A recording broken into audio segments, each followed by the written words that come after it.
এই যে বন্ধুরা দেখো রান্না আজকে যথারীতি স্টার্ট করে দিয়েছি। আজকে ভাজছি প্রথমে আলু করলা পেঁয়াজ দিয়ে ভাজছি আর শুকনো লঙ্কার সাথে, আর এদিকে কাঁচা আমের টক ঝোল করছি। আর এদিকে দেখো প্রচুর ময়া মাছ নিয়ে এসেছে, সেই ময়া মাছটাকে বেছে রাখছি। আজকে কিছু করব না, আজকে চিকেনই করব। মানে সানডেতে আমার সব থেকে বেশি চাপ এবং কাজের পরিমাণ বেশি, এবং সেদিন টাইমে খাওয়া না, টাইমে স্নান না, সব বেটাইম। যাকে কিচ্ছু রান্না করিনি, সিম্পল রান্না, চিকেন কষা আর হচ্ছে আলু করলা ভাজা আর সাদা ভাত চাটনি, ব্যাস।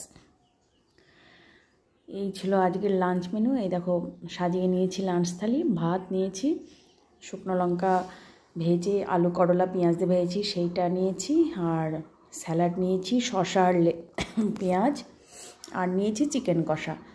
চিকেন বা মাটন যাই হোক, সেটা হলে তো খুব একটু বেশি হিজিবিজি রান্না ভালো লাগে না, মানে প্রতিদিনকার খাওয়ারে। সেই কারণে আর বিশেষ কিছু করিনি। আর তাছাড়া প্রচণ্ড সানডেতে আমার খুব চাপ থাকে। আর নিয়েছি কাঁচা আমের ঝোল চাটনি, টক দই, দারুণ খাওয়া, সব মিলিয়ে মিশিয়ে খুব সুন্দর হয়েছিল খেতে, দারুণ হয়েছিল আজকের চিকেনটা বরাবরের মতো।